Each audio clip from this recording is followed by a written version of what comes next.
what I can say about astrology is that, one, I do believe it's absolutely real. Right. Two, I completely agree with you that they are watering it down with putting it in apps and they're like, oh, hey, memes and, oh, you're a Sagittarius, so you're this, or you act like this. That's not the case, because that doesn't incorporate your trauma, that doesn't incorporate your day-to-day life, that doesn't incorporate your exactly the things that you have gone through.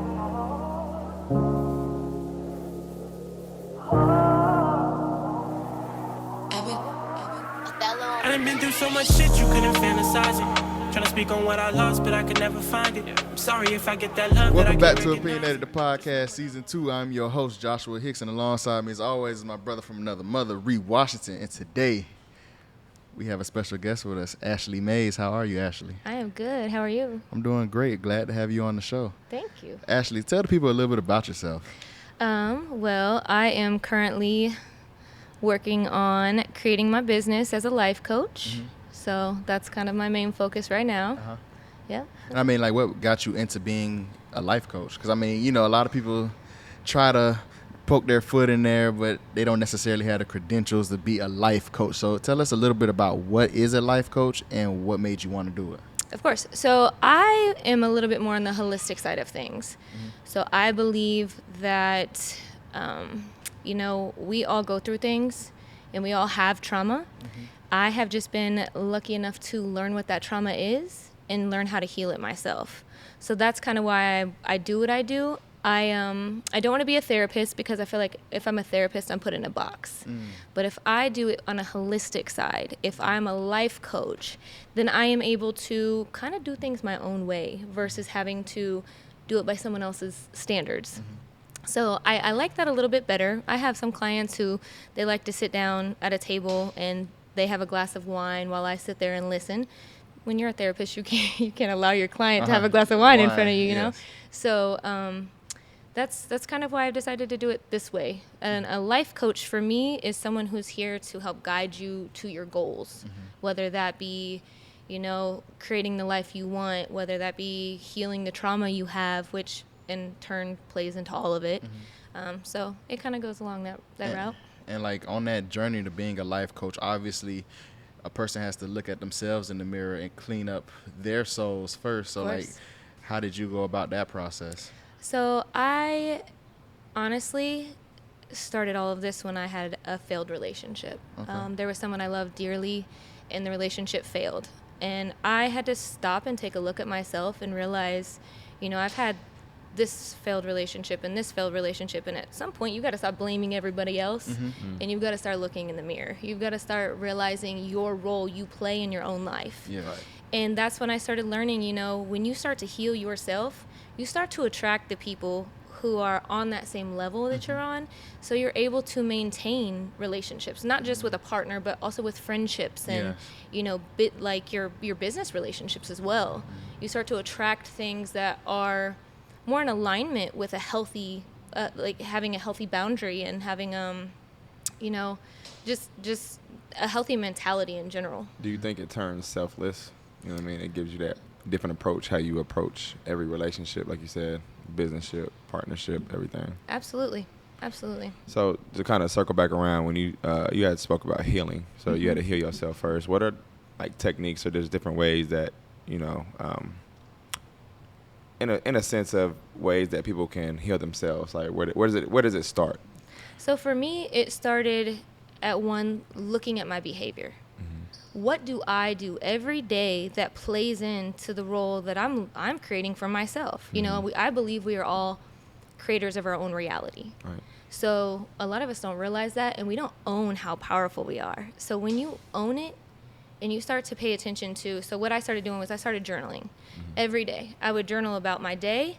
I would journal the experiences I had, and then I would start to catch on to the habits that I was doing, the things that I was doing on a day-to-day basis that was causing me to, 1, fail in relationships, 2, not have a career that I wanted for myself, and 3, even with being a mom, I'm continuing this role that I have been taught that's causing me to be a parent that I don't want to be.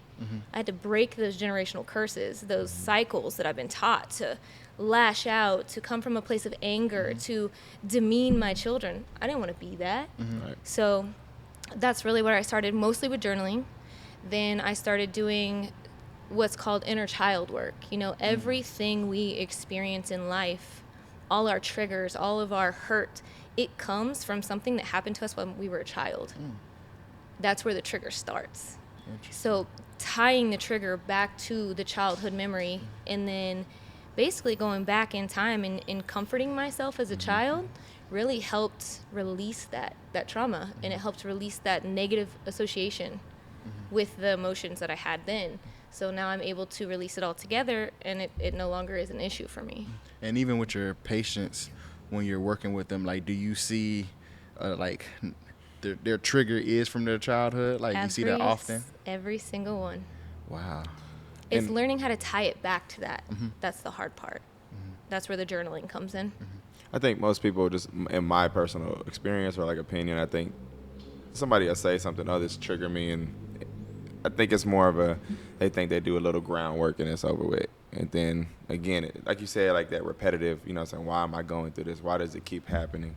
I think that plays a big role, because I think they only, they work on it for a week or something and they think they heal, but it actually takes years. And I think you and I spoke about that off camera. Like, sometimes it takes a lot of work, and it's work that people don't want to put in. I agree. And see, that's the thing. That's what I do. A lot of people think that as a life coach, I'm here to do the work for you. That's not the case. I am here to guide you and help you do the work for yourself. I can't help you. I can't heal something for you, but I can guide you in the healing process. I think that's kind of like a misconception with life coaches. It's like, oh, well, she's going to do the work for me. Absolutely not. But I will be here every step of the way while you are learning how to do it yourself, and giving you prompts, like I said, with the journaling and with meditation and things like that, that'll really help you get where you want to be. And then... Could you touch a little bit on meditation? Just because I've tried it myself, and then I know a lot of people, they think it's scary, because you're trying to, maybe that's not the right term, shut your mind off from the outside world, because we are used to the distractions. We are used to go, always distracting ourselves. Can you touch base on meditation? Of course. See, we live in a hustle mentality. We are taught we got to go. Even on your days off, that's when you get all your errands and stuff done. You're going all day long. So what meditation is, there's a misconception that... But there's always a fly. There's a misconception with meditation that you're supposed to sit there and you're supposed to stop thinking. That's not the case. Your mind doesn't just shut off. You've been programmed for however many years, 26? For me, over 30 years. Yes. To go. So I can't just shut my mind off. It doesn't work like that. So what meditation is, it's called a practice for a reason. You sit, you allow the thoughts to come, but then you also allow them to go. And the more you do it, that's when the quiet starts to hit. It takes time. It takes consistency. It takes the repetitiveness every single day, the dedication, the discipline of, I'm going to do this and I'm going to make it happen. Right. So sitting there with yourself and learning to quiet your mind, it's hard. Even for me still. I have moments where my mind will just not stop. Right. But then I have other moments where I'm able to just sit and surrender and allow it to happen. Do you find it like that it's necessary for every person here, or not just here, but in general, to go and get a life coach almost? Like, even though you might not have too many issues, but just to speak with somebody about things that may be triggering you, or things like that you don't even know that you have like in the closet? Oh, of course. And maybe not even necessarily a life coach. Maybe for you it's a best friend. Maybe it's a therapist. It's anybody who you feel comfortable confiding in, because we all need that release. We all need someone to talk to. For me, I'm able to, of course, find your pain points and allow you to work through them. But in all honesty, most people don't take their mental health serious enough. Like, we are so busy just being like, hey, I'm fine, I'll work through it. We suppress our emotions, which actually causes illness. So just to touch on that, I think I was talking to, I don't know if it was Josh or somebody else. It's just like, I think we suppress them because we have that mentality of we still have to keep, time doesn't wait for no man, or you know what I'm saying, in your sense of woman, it doesn't wait on anybody. So it's like, this is happening, but do I have time to sit and think about it? No. because I have XYZ things to do over here. I think that's why we suppress them. I think that's why we kind of shove it away, just because you have to deal with it. And then I think I was talking to you about this, and then like later on, again, things are surfacing. And he's like, why is this surfacing? So, and that's to go back to what you're saying earlier with like us continuing cycles in our lives. You know, things keep coming back around. The universe continues to send you the same lesson over and over and over until you learn to heal yourself from it. So you're going to continue to have that same failed relationship over and over and over until you learn the lesson from it. What did I do? What was my role in these relationships? Where did it all line up to be the same? You know, that's where you really have to start digging deep and doing that self-evaluation. Right. Just to switch lanes a little bit, I definitely want to talk about astrology with you. A woman of many trades. I know you have a great understanding of it. So how does that play a role in who we are? Because I think in this society now, this generation, is kind of like everybody tries to base it off. It's getting watered down and it's washed out. You know, it's I wake up in the morning, I'm feeling like a Leo, but at noon, I turn into a Pisces, right? I feel like everybody, you know, has that. It's becoming watered down. It's becoming toxic in a way. Like, how does that zodiac signs and astrology actually play a role into who you are? Of course. So I feel like naturally we hear something and we resonate with it, and then we take it and we run with it. So everything we hear and we resonate with, we start to create that as part of our characteristics. So it's our choice at that point. What I can say about astrology is that, one, I do believe it's absolutely real. Right. Two, I completely agree with you that they are watering it down with putting it in apps, and you know, they're like, oh, hey, memes, and oh, you're a Sagittarius, so you're this, or you act like this. That's not the case, because that doesn't incorporate your trauma, that doesn't incorporate your day-to-day life, that doesn't incorporate, you know, exactly the things that you have gone through. Now, I can say I resonate with astrology quite a bit. I actually have a natal chart reader, and I've put you on her with Instagram. She studied astrology for over 20 years. And when I tell you this woman has helped me tremendously, she is also a life coach, but she uses people's natal charts and their astrology to help them heal trauma from their childhood. Can you also like just break down astrology for like our viewers who may not exactly know necessarily what it is? So astrology is basically the time, place, and day you were born. Okay. You are assigned a specific sign. So there are 12. Yeah, I'm a Scorpio. You're a Scorpio. Yeah. Actually, Scorpios are some of the most powerful. They are the most powerful in the zodiac. But I'm a Capricorn, and we start the year off right, so I come first. I'm not mad at it. I'm not mad at it. So it's basically characteristic traits. And in all honesty, a lot of times they are very dead on. They're spot on with certain things. But then there's some stuff you're not going to resonate with. So I say, even a lot of tarot readers, they'll do them and they'll be like, hey, take what resonates. It's the same thing. Take what resonates, but don't hold on to it too intensely. Don't be like, well, I'm a Sagittarius, so I have to travel and I have to do this and I have to do this. And I think that's what Ree was saying. It gets watered down, especially like on social media. You know, I know people who are always posting, you know, something like, oh, I'm a Scorpio, so this is why I do this. And it's like, no, that has nothing to do with you being a Scorpio. You're just a bad person. Right. Like, don't blame it on the astrology. Exactly. No, but there's apps like, you know, CoStar and stuff like that, where it tells you the pattern. That's one. That one, I will be honest, that one resonates with me here and there. Like, it'll say something, I'll be like, okay, yeah, that makes total sense for me. But it's also where I'm at that point in time. You know, I feel like everybody is trying to grasp onto something that helps them make sense of their life at that point in time. Now, like I said, astrology, if done right, is phenomenal. Absolutely phenomenal. Like I said, get someone who, like my friend Iska, she's my friend on Instagram. I was introduced to her by a life coach as well, and she is truly one of the most profound women I've ever met in my life. She's made a significant difference in the woman I've become by using my astrology to teach me about myself. And I mean, do you ever think like a lot of people get a lot of misconceptions about astrology? I do. A lot of people, there's actually quite a few people who don't believe in it at all. And they think that it's demonic or it's, you know, the Bible's against it. And I try not to judge anything based off, you know, I try to keep an open mind to all things, basically. And I mean, off air, we were talking about, the stones. You were saying the stones. Can you just explain a little bit about that to me? Because I honestly, I'm intrigued. I just don't know anything about, astrology and things of that nature. Of course. So I have mine. right. I keep mine on deck. All people who've gone through a spiritual awakening, now that's just someone who's come to reality for themselves, like come to terms with their reality, essentially. Someone who's learned to do what I've done, to do the work, to heal their inner child, to go through the shadow work and find the deepest, darkest parts of themselves. Those people lean on things like crystals because they have properties that go with them. So there's rose quartz. Rose quartz helps you feel a sense of love and appreciation. Then there is, like what I put on his bracelet, I put obsidian, which helps protect your energy. Tiger's eye, which helps ground you and protect your energy.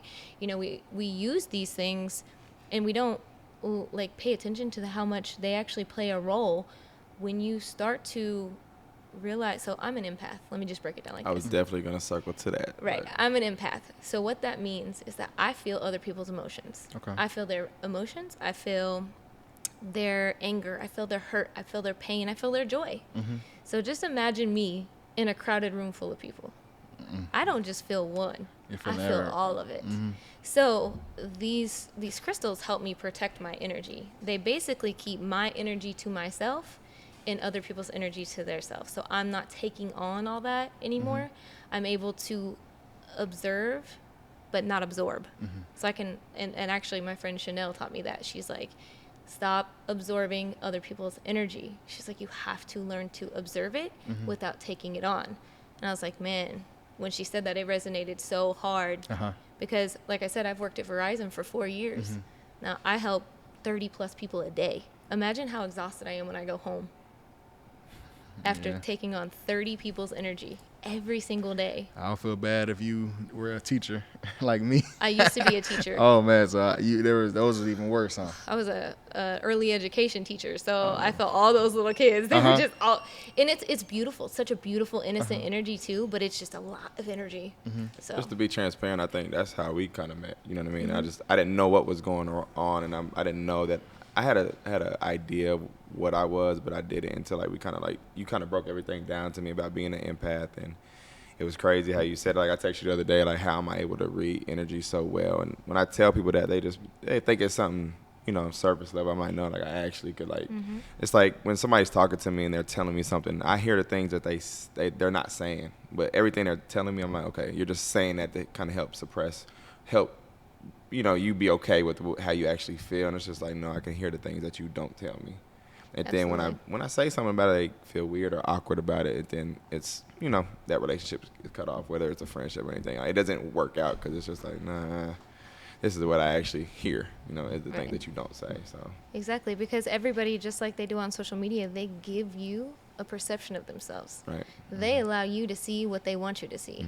But people like you and I are able to see really what's behind that curtain that they put up, you know what I mean?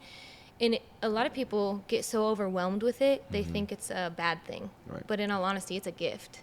It's a gift if we learn how to hone in on it and use it as a gift. Because I tell you to this day, I'm like, it's a blessing and a curse at the same time. Cause I like having it. I like being able to feel those type of things. I like being able to read and do all of those things. But at the same time, it could be draining. And then you need your time alone, and you need your time to kind of build yourself back up. But I had told you, I feel like I don't take on other people's energy. For some reason, I feel like I could just read it and I'm there for people, and I could be that outlet sometimes. But it's weird how I don't take it on, but observe and not absorb is something I've already, since you said it, I'll kind of, when somebody comes to me, I kind of no, this is what I've learned, so you should try this. So it's kind of gets pushed. And Ree and I always talk about when we see some people, we can see them one way out and about having a great time, but we're there's a lot of people that's dead inside. Do you ever just see that amongst people in the crowds, whenever you're walking around or even when you're hanging out, you're that person's not all there? I see that far more than I like to admit. A lot of people go out and they go and they drink and they smoke and they do these things, and it's because One, of course, being social is one thing. It's fun. We should all be around people. We should all Right. be able to go enjoy ourselves. Yes. But a lot of people, especially the people who do it every single weekend or Yeah. every single night, those people are running from themselves. Those people have something inside themselves that they don't want to face. And so they use those things to suppress that that hurt, that pain, you know? They don't want to face it. And that's kind of one of those things that all of us go through. We get to a point where we're like, I can continue on the path I'm on and get nowhere, or Yeah. I can finally start to see where I play a role in this. What am I doing? What am I trying to suppress? Where is that Yes. hurt coming from? And then they face it. So I used to drink and go out and be social all the time. And I used to smoke weed, I'll be honest. And then I learned how much that lowers your vibration.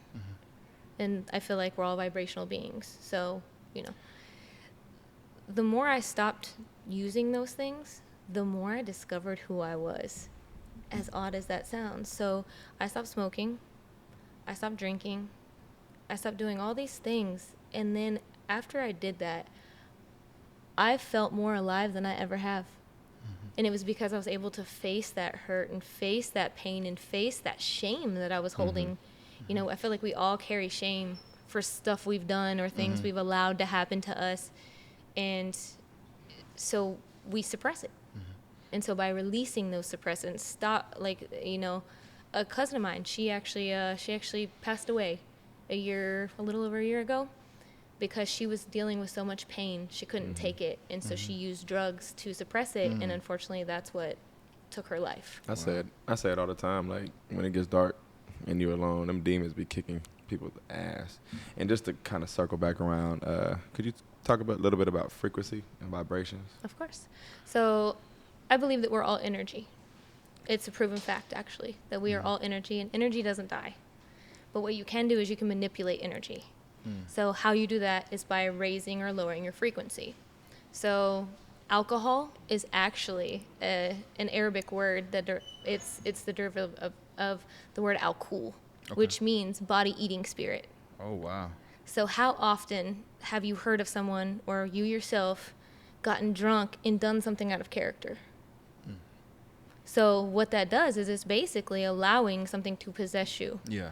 and control your body. And then the next day you're like feeling awful, like. That's why it's a depressant, because it lowers your vibration.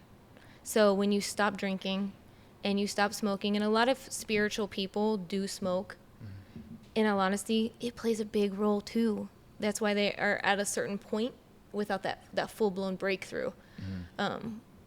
When you stop doing those stuff and you start eating clean, you start eating organic food, you start drinking water without fluoride in it, you start to open up your chakras and align your chakras and open your third eye. And that's when you're really able to see the things that are going on around you. So just for the viewers or people who have become awoken or awakened, what are some ways to, other than like those that you have mentioned, to like kind of raise those vibrations and frequency? So a lot of things that I do, one is a daily routine. So I wake up, I meditate. I do a little bit of yoga because I feel like movement is important. See, women, we store trauma in our hips. That's why we typically have bigger hips. Men store it in their shoulders. So moving those parts of your body, helps release that trauma. Right. Even doing that, you'll catch yourself sometimes, maybe not you in particular, but I have, like doing that movement has made me cry. And because when you're crying, you're releasing energy, you're moving energy. And so that's a big one. Wow. I just had to think about that, like, because I don't cry often, but when I do cry, like, it's like the boo-hoo crying, but it's like the shoulders are like there. Right. Wow. Okay. Yeah, so there's so many different techniques. So those are two of them. I also journal. Like I said, journaling is a big one for me. I try to avoid all processed foods. That really helps because, like I said, they put so many chemicals in our food. My daughter literally, she said, Mom, she's like, I miss the old you. I said, why? She said, because you used to let me eat Flamin' Hot Cheetos and now you don't. Oh, I was like, that is hard to let go. I get it. It tastes amazing, but when you realize what it does to your body, because a lot of people don't realize this, is that so many people who struggle with anxiety and depression, they go to the doctor and they're given an antidepressant, right? Serotonin is created in your gut. So by what you eat determines how you feel. Yeah.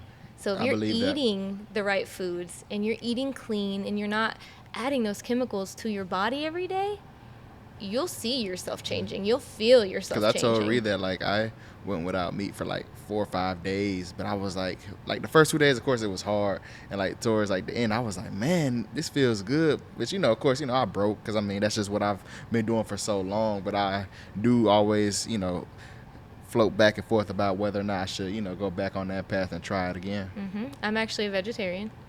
I went full vegan for a while, and I absolutely loved it. I've never felt better in my life. And then, of course, with my job and my kids and things like that, it is a lot of meal prepping, and it is a lot of, like, I can't just, like, stop somewhere and get food. I have to have it prepared for myself. So I did get off track a little bit and went back to vegetarian.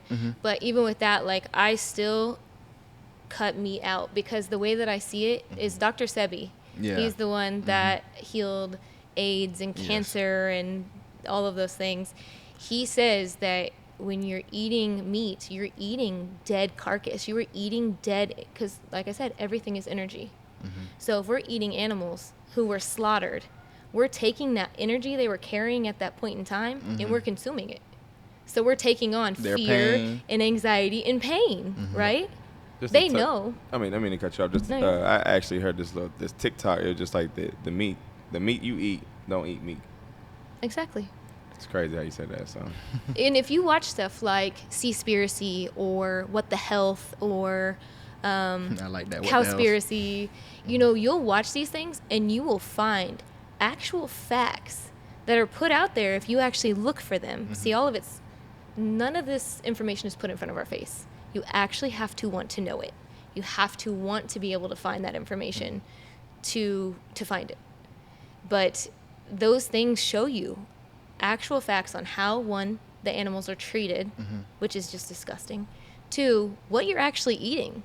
A lot of those animals are not out free range eating grass. They're not. They're mass consuming these they have animals. These farms. At these farms, they're in a little 12 by 12 kennel, and they can't move. They just have to stand there their whole lives. Like, they're miserable. And then they even know what's going to happen to them. They know. There's pictures of sheep crying because they're about to get slaughtered. Like, they know. Or goats and cows. And let me ask you a question. Who decided what animals were okay to eat? Why do we eat cows but not dogs? I think it also depends on what part of the country, region you are. Of course. Because like other countries, like they eat other things that we may not eat, but it's a delicacy to them. So right. So like I'm saying, who decided what we were allowed to eat? Who thought of that? Who came up with that? That's where it started to hit for me. Like, who dictated this? The white man. Man. I'm playing. It goes far deeper than that, but I won't go into all that. No, I mean, but you mentioned Dr. Sebi, and I mean, we've heard his name a lot. I mean, I know a little bit about him, but can you just touch about just his teachings and what it's done for you? So it's made a big impact on my life. What he teaches is that raw vegan diet is the best diet for the human body. It gets rid of ailments, it gets rid of illness, so basically how the body works is when we're eating things like that are processed, or we're drinking alcohol, it starts to cause inflammation in our body, which causes mucus. Mucus is what's causing illness. Now, when you eat that raw vegan diet, it's getting rid of the inflammation, it's getting rid of the mucus, and so your body goes back to an alkaline state. When you're in that alkaline state, that's when you're as healthy as you can be.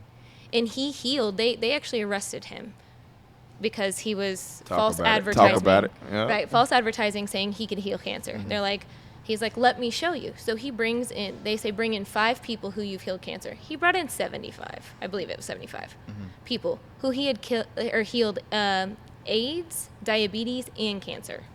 So what you eat is who you are. It's a big part of your life. It's a big part of how you feel every day. Right. So one of my favorite sayings is your presence is your power.